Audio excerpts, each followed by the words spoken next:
Head master نے مجھ کو یہ واقعہ سنایا تو میرے دماغ میں ایک اور شک پیدا ہو گیا۔ اگر یہ شخص روپے پیسے والا تھا اور بدماش بھی تھا، لڑکوں نے اس کی مار پٹائی بھی کی تھی، تو یہ ہو سکتا تھا کہ عظمت کو اس نے یا ان دونوں نے غائب کرا دیا ہو۔ میں نے اسکول کے چپراسی کو بلا کر اس سے ان دونوں آدمیوں کے نام اور پتے معلوم کر لیے۔ اس سے پہلے مجھ کو عظمت کے چچا سے پتہ چلا تھا کہ دو بدماش قسم کے آدمی عظمت کے پیچھے پڑے رہتے ہیں۔ مجھ کو خیال ہوا کہ وہ یہی آدمی ہوں گے۔ ہیڈ ماسٹر کی اجازت سے میں عظمت کے کلاس روم میں چلا گیا۔ میں نے تمام کلاس کو بتایا کہ ان کا کلاس فیلو عظمت لاپتہ ہو گیا ہے۔ مجھ کو یہ بتائیں کہ کل چھٹی کے وقت کون کون لڑکا اس کے ساتھ تھا اور وہ گھر تک گیا تھا یا نہیں۔ میری یہ بات سن کر تمام لڑکے ایک دوسرے کے ساتھ خسر پسر کرنے لگے۔ آخر ایک لڑکے نے کھڑے ہو کر کہا کہ مجھ کو اچھی طرح یاد ہے کہ کل وہ بڑے گیٹ کی طرف سے نکلنے کے بجائے اسکول کے پیچھے والے گیٹ کی طرف جا رہا تھا اور وہ اکیلا تھا۔ اس کے بعد انہوں نے عظمت کو نہیں دیکھا۔ مجھ کو احساس تھا کہ لڑکے مجھ سے ڈرتے ہوں گے۔ میں نے ان کو سمجھایا کہ مجھ سے ڈرنے کی ضرورت نہیں، اور ان سے یہ بھی کہا کہ مجھ کو ان کی مدد کی ضرورت ہے تاکہ میں ان کے دوست کو تلاش کر سکوں۔ اگر انہوں نے مجھ سے ڈر کر کوئی بات چھپائی تو ایسا ہو سکتا ہے کہ ان میں سے کوئی لڑکا اسی طرح اغوا ہو جائے۔ میں نے جب دیکھا کہ لڑکے خاموش ہیں اور ان کو کچھ اور پتہ نہیں تو میں نے ان سے پوچھا کہ عظمت کے گہرے دوست کون ہیں۔ دو لڑکے کھڑے ہو گئے۔ میں نے ان کو شاباش دی اور انہیں ساتھ لے کر اسکول کے اسٹاف روم میں جا کر بیٹھ گیا۔ ان سے پوچھا کہ عظمت نے کبھی اپنی سوتیلی ماں کے متعلق کوئی بات کی تھی۔ میں نے ان سے عظمت کے چال چلن اور عادتوں کے متعلق بھی دریافت کیا۔ انہوں نے بتایا کہ وہ آپس میں اتنے گہرے دوست ہیں کہ ایک دوسرے کے ساتھ دل کی ہر ایک بات کرتے ہیں جو وہ کسی اور کے ساتھ نہیں کر سکتے۔ انہوں نے عظمت کا چال چلن بہت پاک صاف بتایا۔ میرے پوچھنے پر انہوں نے بتایا کہ وہ خوبصورت لڑکا تھا، اس واسطے باہر کے کچھ آدمی اس کو بری نظر سے دیکھتے تھے۔ یہ دو لڑکے ان لڑکوں میں شامل تھے جنہوں نے اس شخص کو مارا پیٹا تھا۔ یہ 15-20 دن پہلے کا واقعہ تھا۔ میں نے ان سے پوچھا کہ اس شخص نے یا کسی اور نے ان کو یا عظمت کو انتقام کی دھمکی دی تھی۔ انہوں نے بتایا کہ 2 مرتبہ ایسے ہوا کہ عظمت ان کے ساتھ گھر کو جا رہا تھا تو اس شخص نے اپنے منہ پر ہاتھ پھیر کر کہا کہ میں تمہیں مزہ چکھاؤں گا۔ اس کے علاوہ ایسے بھی ہوا کہ یہ لڑکے عظمت کے ساتھ کہیں سے گزرے تو اس آدمی نے بڑے غصے سے گھور گھور کر ان کو دیکھا تھا۔ میں ان لڑکوں سے یہی بات معلوم کرنا چاہتا تھا۔ انہوں نے میرا شک پکا کر دیا۔ ان لڑکوں کے ساتھ باتیں کرتے اور ان کی باتیں سنتے ہوئے کچھ اور انکشافات بھی ہوئے۔ ایک یہ کہ عظمت ہیر رانجھے کا ایک ڈرامہ کھیل رہا تھا۔ ان لڑکوں نے بتایا کہ ایک پردہ دار اور شریف گھرانے کی لڑکی کے ساتھ عظمت کی اتنی زیادہ محبت ہے کہ ہر روز وہ اس کی بات ضرور سناتا تھا اور کہتا تھا کہ وہ شادی کرے گا تو اسی لڑکی کے ساتھ کرے گا، ورنہ ساری عمر شادی نہیں کرے گا۔ لڑکی کی بابت انہوں نے بتایا کہ اس کے دل میں بھی عظمت جیسی محبت ہے۔ وہ کہتے تھے کہ جب تک لڑکی عظمت کو نہ دیکھ لے وہ بے چین رہتی ہے۔ مختصر یہ کہ ان لڑکوں نے مجھ کو عظمت اور اس لڑکی کی محبت کی جو کہانی سنائی وہ ہیر رانجھے کی کہانی سے ملتی جلتی تھی۔ کیا ان کی کہیں ملاقات ہوتی تھی؟ میں نے پوچھا۔ لڑکی کا گھر عظمت کے گھر سے اتنا ہی دور ہے کہ درمیان میں ایک مکان پڑتا ہے، لڑکوں نے بتایا۔ ان سب مکانوں کی چھتیں آپس میں ملی ہوئی ہیں، درمیان میں پردے کے لیے فصیلیں ہیں۔ یہ دونوں اتنی دلیری کرتے ہیں کہ رات کو درمیان والے مکان کی فصیلیں پھرانگ کر ملتے ہیں۔ یہ بات سن کر میرے دماغ میں ایک اور شک آ گیا۔ وہ یہ تھا کہ لڑکی والوں نے دیکھ لیا ہوگا اور انہوں نے لڑکے کو غائب کر دیا، اور ہو سکتا تھا کہ قتل کر دیا ہو۔ قتل کرنا کوئی آسان کام نہیں۔ ایسا ہو سکتا تھا کہ انہوں نے لڑکے کو کہیں باہر لے جا کر ویسے ہی مارا پیٹا ہو کہ لڑکا ڈر جائے مگر لڑکا مر گیا ہو سکتا ہے کہ ان کا ارادہ قتل کرنا ہو۔ لڑکے کہتے تھے کہ وہ بڑا شریف اور عزت دار گھرانہ ہے۔ بہرحال میں نے اس گھر کے آدمیوں کو بھی اپنے دماغ میں محفوظ کر لیا کہ ان کو بھی شامل تفتیش کرنا ہے۔ باتوں باتوں میں ایک انکشاف یہ بھی ہوا کہ عظمت پر اس لڑکی کی محبت کا اتنا زیادہ اثر تھا کہ وہ ٹونے اور وظیفے بھی کرتا رہتا تھا۔ وہ نماز پڑھتا تھا لیکن کہتا تھا کہ میں نماز صرف اس لیے پڑھتا ہوں کہ خدا میری دعا سن لے اور یہ لڑکی مجھ کو مل جائے۔ لڑکوں نے مجھے بتایا کہ عرصہ 6-7 ماہ سے یہاں ایک پگلا سا سائیں بازار میں اور گلیوں میں گھوما پھرا کرتا تھا۔ وہ دراصل کوئی پاگل تھا۔ لڑکوں نے مجھ کو بتایا کہ عظمت محبت کے معاملے میں ایسا دیوانہ ہو گیا تھا کہ اس نے اس پگلے سائیں کی مریدی بھی کر لی تھی، اور ہم کو کہا کرتا تھا کہ اس سائیں کے پاس کوئی غیبی طاقت ہے جو مراد پوری کر دے گی۔ ہم نے عظمت کو کئی بار اس سائیں کے ساتھ قبرستان میں بڑھ کے درخت کے نیچے بیٹھے ہوئے دیکھا ہے۔ ایک لڑکے نے بتایا، ہم نے یہ بھی دیکھا ہے کہ وہ سائیں عظمت کے سر پر ہاتھ پھیرتا تھا۔ اس کے بعد عظمت نے ٹونے اور وظیفے شروع کیے تھے۔ ہم اس کو منع کرتے تھے کہ یہ کوئی پاگل ہے اور یہ بھنگ اور شاید چرس بھی پیتا ہو، تم اس کے پاس نہ بیٹھا کرو، لیکن عظمت کہتا تھا کہ یہ پہنچ والا آدمی ہے اور اس نے مجھ کو بتایا ہے کہ لڑکی کی شادی میرے ساتھ ہوگی۔ میں نے ایسے ہی اس سائیں کا حلیہ پوچھا تو مجھ کو خیال آیا کہ اس پگلے سائیں کو میں نے بھی دیکھا تھا۔ تھانے کے سامنے سے کئی بار گزرا تھا۔ وہ چلتے چلتے رک جاتا اور آسمان کی طرف منہ کر کے اور ایک ہاتھ اوپر کر کے نعرہ لگاتا تھا، ملے گا، بچہ ملے گا، ضرور ملے گا۔ مجھ کو کسی نے بتایا تھا کہ گلیوں میں جب سائیں یہ نعرہ لگاتا ہے تو عورتیں باہر نکل آتی ہیں، اور یہ بھی کہ بے اولاد عورتیں اس کی بہت خدمت کرتی ہیں۔ وہ شاید یہ سمجھتی تھیں کہ سائیں کا یہ نعرہ کہ بچہ ملے گا اس خوشخبری کا اعلان ہے کہ جو بے اولاد عورت اس سائیں کی خدمت کرے گی خدا اس کو بچہ دے گا۔ ان لڑکوں سے مجھ کو کوئی ایسی بات معلوم نہ ہوئی جو لاپتہ لڑکے کا کھرا کھود ڈھونڈنے میں مدد دیتی۔ میں یہ بھی معلوم کرنا چاہتا تھا کہ لڑکا اپنے گھر سے کسی وجہ سے تنگ تو نہیں تھا۔ لڑکوں نے کہا کہ گھر کے معاملے میں وہ بہت خوش تھا۔ لڑکوں نے بتایا کہ اپنی سوتیلی ماں کی وہ تعریفیں کیا کرتا تھا۔ اس کے باوجود سوتیلی ماں کی بابت میرا شک ابھی تک قائم تھا، لیکن میں اس کو ابھی تھانے نہیں بلا رہا تھا۔ یہ تو نہیں ہو سکتا تھا کہ سوتیلی ماں میرے پاس آ کر یہ کہہ دیتی کہ لڑکے کو اس نے لاپتہ کرایا ہے۔ میں اس عورت کو اس وہم میں رکھنا چاہتا تھا کہ مجھ کو اس عورت پر کوئی شک نہیں۔ میں نے سوچا تھا کہ ادھر ادھر سے شہادتیں اکٹھی کر لوں، پھر اس عورت کو پکڑوں گا۔ اسکول سے اٹھ کر میں تھانے میں آ گیا۔ 2 مخبر میرے انتظار میں بیٹھے ہوئے تھے۔ ان کی وہی رپورٹ تھی جو میں پہلے بھی سن چکا تھا کہ عظمت کی سوتیلی ماں بڑی چالاک ماں کی بیٹی ہے، اور یہ بیٹی بھی چالاک ہے۔ میں نے ان سے سوتیلی ماں کے بھائیوں کی بابت پوچھا۔ مجھ کو بتایا گیا کہ وہ ہر طرح کی بدماشی کر سکتے ہیں۔ میں نے مخبروں کو کچھ اور ہدایات دے کر رخصت کر دیا اور اس آدمی کو بلانے کے لیے کانسٹیبل کو بھیجا جسے لڑکوں نے مارا پیٹا تھا۔ آدھے گھنٹے کے اندر وہ آدمی آ گیا۔ دیکھ بھائی میاں، میں نے اس کو کہا، تم نے اپنی بے عزتی کا انتقام لینے کے واسطے جو کارروائی کی ہے وہ تم کو پھانسی کے تختے پر پہنچائے گی، اور اگر لڑکا زندہ مل گیا تو تم 6-7 سال کے لیے اندر ہو جاؤ گے۔ اگر لڑکا آج رات تک میرے حوالے کر دو تو میں تم کو صاف نکال دوں گا۔ اگر میں نے لڑکا برآمد کیا تو پھر تم سوچ لو کہ تم کتنے عرصے کے لیے جیل جاؤ گے۔ اس نے قسمیں کھانی شروع کر دیں۔ میں نے اس کو شرافت سے کہا کہ وہ بتا دے، لیکن وہ نہیں مان رہا تھا۔ مجھ کو پتہ چل چکا تھا کہ یہ شخص بدماشی میں منہ مارتا ہے۔ وہ یہ بھی نہیں مانتا تھا کہ وہ بری نیت سے گمشدہ لڑکے کے پیچھے پڑا ہوا تھا۔ میں نے اس کو اپنے ASI کے حوالے کر دیا۔ ASI نے ایک خاص کانسٹیبل کو ساتھ لیا اور اس آدمی کو اس کمرے میں لے گیا جہاں پتھر بھی بول پڑتے ہیں۔ آدھی رات تک اس کی حالت اتنی بری ہو گئی کہ اس پر غشی کے دورے پڑنے لگے۔ اس وقت اس نے صرف یہ تسلیم کیا کہ لڑکے پر اس کی نیت ٹھیک نہیں تھی، لیکن اس نے لڑکے کو اغوا نہیں کیا، بلکہ اس واقعے کے بعد، یعنی جب لڑکوں نے اس شخص کی پٹائی کی تھی، اس نے اس لڑکے کے ساتھ بات چیت بند کر دی تھی۔ اب یہ شخص روتا تھا اور بار بار میرے پاؤں پکڑتا تھا۔ میں نے اس کو کہا کہ میں ابھی چھوڑوں گا نہیں، اس کو تھانے میں ہی رکھوں گا۔ جب اس نے میرا یہ ارادہ دیکھا تو اس نے ایک نئی بات بتائی کہ اس کی ناجائز دوستی عظمت کی سوتیلی ماں کے ساتھ ہے، اور یہ دوستی سوتیلی ماں کی شادی کے بعد شروع ہوئی تھی۔ پھر تم مجھ کو کام کی باتیں بتا سکتے ہو؟ میں نے کہا، عظمت کے ساتھ اس عورت کا برتاؤ اور اس کی نیت کیا تھی تم کو ضرور پتا ہوگا۔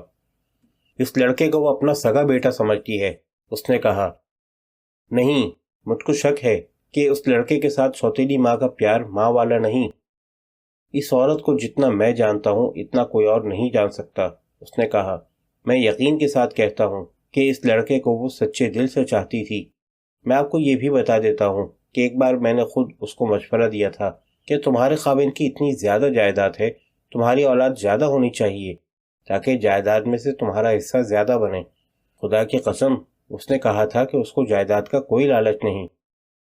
میں تمہاری یہ بات سچ نہیں مان سکتا، میں نے کہا۔ ایک بوڑھے آدمی کی جوان بیوی جس نے تم جیسے بدماش کے ساتھ ناجائز دوستی بھی لگا رکھی ہے، وہ دیانتدار نہیں ہو سکتی۔ اس کے ماں باپ نے جائیداد کے لالچ میں اپنی جوان بیٹی اس بوڑھے کو دی ہے۔ جی ہاں، اس نے کہا، یہ میں بھی کہوں گا کہ یہ عورت دیانتدار نہیں بلکہ عقل مند ہے۔ جائیداد کا حصہ تو اس کی اولاد کو مل جائے گا۔ وہ اپنے خاوند کی آمدنی کا کچھ حصہ اپنے ماں باپ کو پہنچاتی رہتی ہے۔ اس طرح وہ اپنے ماں باپ کو خاصا مالی فائدہ پہنچا رہی ہے۔ کیا اس عورت کا کوئی اور دوست بھی ہے؟ میں نے پوچھا۔ نہیں، اس نے جواب دیا، یہ عورت شادی سے پہلے بدچلن نہیں تھی، یہ اس کی مجبوری تھی کہ اس کو ایک بوڑھے کے ساتھ باندھ دیا گیا۔ میں نے اس آدمی کو چھوڑا نہیں، اس کو مشتبہ بنائے رکھا، البتہ اس کی مار پٹائی بند کر دی اور اس کو کہا کہ وہ صحیح بات بتا دے۔ میرے دماغ میں اور زیادہ شک پیدا ہو رہے تھے۔ ایک شک یہ پیدا ہوا کہ سوتیلی ماں نے لڑکے کو اس شخص کے ہاتھوں غائب کروایا ہے۔ دوسرا شک یہ تھا کہ سوتیلی ماں اس لڑکی کی طرف راغب ہوگی جو اس شخص کو اچھا نہیں لگتا ہوگا۔ آپ کو معلوم ہے کہ حیوانی تعلقات میں جب رقابت پیدا ہوتی ہے تو انسان مکمل طور پر حیوان بن جاتا ہے۔ میں نے ایسے ہی شکوک کی بنا پر اس شخص کو تھانے میں ہی رکھا۔ سوچ سوچ کر میری نظر اس لڑکی پر گئی جس کے ساتھ عظمت کو محبت تھی۔ میں نے یہ معلوم کر لیا تھا کہ اس لڑکی کے خاندان کے مرد شریف اور سیدھے سادے لوگ ہیں۔ مجھ کو خیال آیا کہ اس لڑکی کے ساتھ عظمت اپنے دل کی باتیں کرتا ہوگا، شاید اس سے کوئی نئی بات معلوم ہو جائے۔ مجھ کو یہ برا لگتا تھا کہ ایک شریف اور پردے دار گھرانے کی لڑکی کو شامل تفتیش کروں۔ پاک محبت کوئی جرم نہیں ہے، لیکن جب معاملہ تھانے میں چلا جاتا ہے تو اسی کو بہت بڑی بے عزتی سمجھا جاتا ہے کہ فلاں کی بیٹی کو تھانے میں بلایا گیا ہے۔ مگر میری مجبوری ایسی تھی کہ اس لڑکی سے پوچھ گچھ بہت ضروری تھی۔ میں نے لڑکی کے باپ کو بلایا۔ باپ سخت گھبراہٹ کی حالت میں تھانے میں آیا۔ میں نے بہت ہی بچ بچ کر اور بڑی احتیاط سے اچھے اچھے الفاظ ڈھونڈ کر بولے اور اس کو یہ بات کہی کہ وہ اپنی بیٹی کو ساتھ لے آئے۔ مجھ کو آج تک یاد ہے کہ اس بھلے آدمی کا چہرہ لاش کی طرح سفید ہو گیا۔ مجھ کو ڈر لگا کہ یہ بے ہوش ہو جائے گا۔ میں نے اس کو بڑی مشکل سے قائل کیا کہ اس کو ڈرنے کی کوئی ضرورت نہیں اور اس کی بیٹی کا کوئی جرم اور قصور نہیں۔ میں نے اس کو یہ بھی کہا کہ اپنی بیٹی کے دل سے خوف نکال دینا، میں اس کو اس کے ساتھ ہی واپس گھر بھیج دوں گا۔ میں نے اس شخص کو یہ رعایت دی کہ تھانے آنے کے بجائے اس کو کہا کہ وہ رات کو میرے گھر آ جائے جو تھانے سے تھوڑی ہی دور تھا۔ شام کے بعد یہ شخص اپنی بیٹی کو میرے گھر لے آیا۔ میں نے جس طرح اس نوعمر اور شرمیلی سی لڑکی کے دل سے ڈر اور خوف نکالا وہ بتانے یا لکھنے کی کوئی ضرورت نہیں۔ آپ ایسے سمجھ لیں کہ آدھ گھنٹہ لگا کر میں نے لڑکی کو بات کرنے کے قابل بنایا۔ اس کے باپ کو میں نے دوسرے کمرے میں بٹھا دیا۔ مجھ کو پہلے پتہ چل چکا تھا کہ یہ لڑکی عظمت کی محبت میں اتنی دیوانی ہے کہ جب تک اسے دیکھ نہیں لیتی تھی اس کو چین نہیں آتا تھا۔ میں نے اس کی اس کمزوری کو اپنے سامنے رکھا۔ تم کو معلوم ہے کہ عظمت لاپتہ ہو گیا ہے، میں نے کہا، اور مجھے معلوم ہے کہ تمہارے دل پر کیا گزر رہی ہے۔ میں تم کو یقین دلاتا ہوں کہ تمہارا یہ راز اپنے دل میں رکھوں گا۔ میرے ابو کو تو نہیں بتائیں گے؟ اس نے التجا کی اور اس کے ساتھ ہی اس کی آنکھوں سے آنسو بہنے لگے۔ میں نے تمہیں کہا ہے کہ یہ راز میرے سینے میں رہے گا، میں نے کہا، اور میں تمہیں ایک بار پھر بتاتا ہوں کہ تم نے کوئی جرم نہیں کیا۔ مجھ کو معلوم ہے کہ تمہاری محبت پاک ہے۔ اس لڑکی نے جس کا نام عطیہ تھا سر جھکا لیا۔ مجھ کو اس پر بہت ترس آیا۔ اس کی عمر 16 سال کے ادھر ادھر ہوگی اور وہ بڑی بھولی بھالی اور خوبصورت لڑکی تھی۔ اس کے چہرے پر جیسے لکھا ہوا تھا کہ یہ پاک لڑکی ہے۔ تھوڑی دیر اس کے آنسو بہتے رہے اور وہ دوپٹے سے آنسو پوچھتی رہی۔ آپ کو یہ بات کس نے بتائی ہے؟ اس نے بچوں کی سی معصومیت سے پوچھا۔ مجھ کو اور بھی بہت کچھ معلوم ہے، میں نے مسکرا کر کہا، اس واسطے تم کو کہتا ہوں کہ مجھ کو ہر بات بالکل ٹھیک بتانا۔ مجھ کو یہ بھی معلوم ہے کہ تم اور عظمت کہاں، کس طرح اور کس وقت ملتے تھے، لیکن اس کی بابت میں تم سے کوئی سوال نہیں کروں گا۔ مجھے صرف یہ بتا دو کہ عظمت نے تمہارے ساتھ کبھی کوئی ایسی بات کی تھی جس سے تم کو یہ شک ہوا ہو کہ وہ گھر سے تنگ ہے اور وہ بھاگ جائے گا۔ نہیں، اس نے خود اعتمادی سے کہا۔ وہ گھر سے بالکل تنگ نہیں تھا، بلکہ خوش تھا۔ سوتیلی ماں کے خلاف اس نے کبھی شکایت نہیں کی، بلکہ کہتا تھا کہ سوتیلی ماں اس کو اپنے بیٹے کی طرح چاہتی ہے۔ اس لڑکی نے چپ ہو کر میرے منہ کی طرف دیکھا۔ ایسے لگتا تھا جیسے وہ کوئی بات کہنا چاہتی ہے لیکن نہیں کہہ رہی۔ ہاں ہاں، میں نے کہا، کہو عطیہ، کیا کہنا چاہتی ہو؟ میں پوچھنا چاہتی ہوں، اس نے کہا اور جذبات کی شدت کو برداشت نہ کر سکی۔ یک لخت اس نے بچوں کی طرح رونا شروع کر دیا۔ ذرا دیر بعد سنبھلی اور میری حوصلہ افزائی اور ہمدردی سے اس نے یہ بات پوچھی، آپ عظمت کو واپس لے آئیں گے؟ اس نے چہرہ اپنے ہاتھوں میں چھپا لیا اور پھر رونے لگی۔ میں نے اس کے سر پر ہاتھ رکھ کر اسے تسلی دلاسے دیے اور کہا، میں نے تم کو اسی واسطے اپنے گھر بلایا ہے کہ تم مجھ کو کوئی ایسی بات بتاؤ جس سے میں عظمت کا سراغ لگا سکوں۔ تم دیکھ رہی ہو کہ رات کا وقت ہے، پھر بھی میں عظمت کی تلاش کے واسطے کام کر رہا ہوں۔ عطیہ گہری سوچ میں چلی گئی۔ میں نے اس کی سوچ میں دخل نہ دیا۔ تھوڑی دیر بعد اس نے میری طرف دیکھا۔ ہم دونوں نے قسم کھائی ہوئی ہے کہ شادی کریں گے، عطیہ نے کہا۔ اگر شادی نہ ہو سکی تو دونوں خودکشی کر لیں گے۔ تم نے یہ نہیں سوچا کہ دونوں گھر سے بھاگ جائیں گے؟ نہیں، اس نے جواب دیا، ہم نے ایسی بری بات کبھی نہیں سوچی تھی۔ عظمت کہتا تھا کہ ہماری شادی ہو جائے گی۔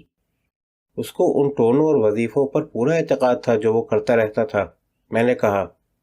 اس نے مجھ کو حیران ہو کر دیکھا کہ مجھ کو اس بات کا بھی پتہ ہے۔ وہ تم کو بھی وظیفے اور ٹونے بتاتا ہوگا، میں نے کہا۔ اس نے زبان سے کچھ کہے بغیر سر ہلایا کہ وہ ورد وظیفے کرتی ہے۔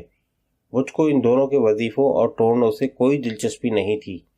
میں نے اس لڑکی کو اپنے ساتھ اور زیادہ بے تکلف کرنے کے لیے یہ بات شروع کر دی تھی، لیکن جس بات میں مجھ کو دلچسپی نہیں تھی اسی بات میں مجھ کو ایک راستہ نظر آ گیا۔ عظمت مجھ کو کہتا تھا کہ نماز پڑھا کرو، خدا ضرور مدد کرے گا۔ عطیہ نے معصومیت سے کہا۔ 1 مہینے سے کچھ زیادہ دن گزرے۔ اس نے مجھ کو بتایا کہ شہر میں ایک سائیں آیا ہے جس کو لوگ پاگل سمجھتے ہیں، لیکن وہ پاگل نہیں۔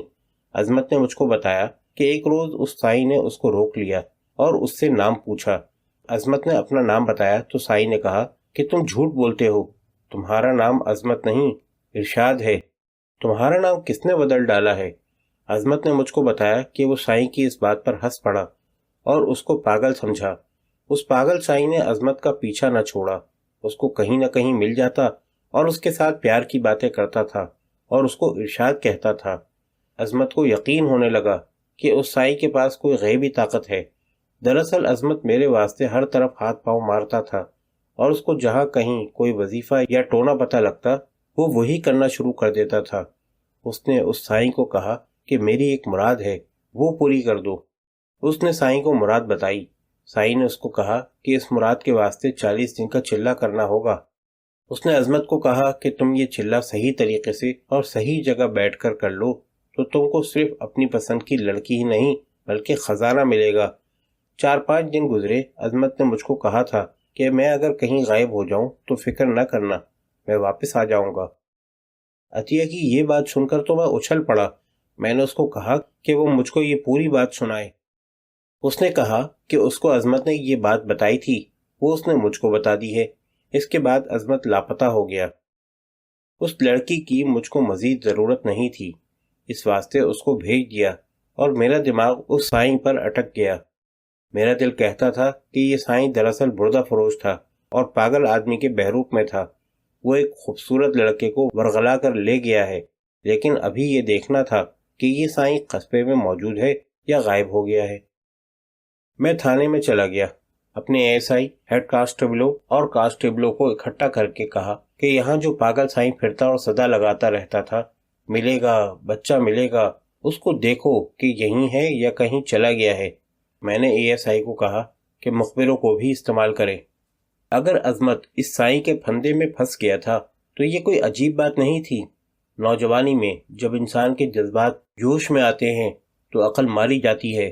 میں نے ایک نوجوان کو دیکھا تھا جس نے چاقو کی نوک سے اپنے سینے پر ایک لڑکی کا نام کھودا ہوا تھا۔ ایسا سمجھ لیں کہ اس نے اپنی کھال میں چاقو اتار کر نام کھودا تھا۔ عظمت کے دماغ پر لڑکی اتنی سوار تھی کہ اس کا دماغ اس لڑکی کے ساتھ شادی کرنے کے طریقوں اور ترکیبوں کے سوا اور کچھ سوچ ہی نہیں سکتا تھا۔ عطیہ کی بھی یہی کمزور رگ تھی۔ میں نے اس رگ کو پکڑ کر اس کے سینے سے باتیں نکال لی تھیں۔ عظمت نے سائیں کو اپنی مراد بتائی تو سائیں نے اس کو پھانس لیا۔ دوسرے دن سائیں کو ڈھونڈا گیا لیکن وہ کہیں نہ ملا۔ پتہ چلا کہ کبھی وہ رات قبرستان کے تکیے میں گزارتا تھا، کبھی مسجد میں بیٹھ جاتا اور کبھی کسی درخت کے نیچے سو جاتا تھا۔ رات کو ایک اطلاع ملی، جس اسکول میں عظمت پڑھتا تھا اس کے قریب سے ریلوے لائن گزرتی تھی۔ اسکول سے تقریباً 2 فرلانگ آگے ریلوے لائن کا پھاٹک تھا۔ وہاں ریلوے کا جو آدمی تھا اس سے ہمارے ایک آدمی نے سائیں کی بابت پوچھا۔ میں اس کو جانتا ہوں، پھاٹک والے نے بتایا۔ 2-3 بار وہ میرے پاس آ کر بیٹھا رہا ہے۔ میں نے اس کو پرسوں دیکھا تھا، وہ جا رہا تھا اور 7-8 قدم پیچھے ایک بڑا خوبصورت لڑکا جا رہا تھا۔ اس نے کتابیں اٹھا رکھی تھیں۔ اس نے لڑکے کا حلیہ وہی بتایا جو عظمت کا تھا، اور وقت وہ بتایا جو اسکول سے چھٹی کا وقت تھا۔ عظمت اسکول کے احاطے سے پچھلے دروازے سے نکلا تھا اور ریلوے پھاٹک اسی طرف تھا۔ پھاٹک کے ارد گرد کوئی آبادی نہیں تھی۔ اب یہ میرا کام تھا کہ سائیں کا تعاقب کیا جاتا، لیکن یہ پتہ نہیں تھا کہ وہ آگے جا کر کس طرف چلا گیا ہے۔ میں نے تھانے میں واپس آ کر اپنے علاقے کے نمبرداروں کو اطلاع بھجوانے کا انتظام کیا کہ اس حلیے کا ایک سائیں پولیس کو مطلوب ہے اور اس کو پکڑنا ہے۔ تیسرے دن دوپہر کے وقت مجھ کو ایک رپورٹ ملی جس سے پتہ چلا کہ یہ سائیں کون سے گاؤں کا رہنے والا ہے۔ سائیں کا کچھ پتہ نہ چلا۔ رپورٹ یہ ملی کہ وہ 1.5 سال پہلے تک اچھا بھلا آدمی تھا، کھیتی باڑی کرتا تھا، اس کا قریبی رشتہ دار کوئی نہیں تھا۔ اس کا ایک بچہ بیمار ہو کر مر گیا تھا۔ اس کے 3-4 مہینے بعد اس نے اوٹ پٹانگ سی باتیں شروع کر دیں۔ ایسے پتہ چلتا تھا جیسے اس کے دماغ پر کوئی الٹا اثر ہو گیا ہو۔ 2-3 مہینے اور گزرے تو یہ غائب ہو گیا۔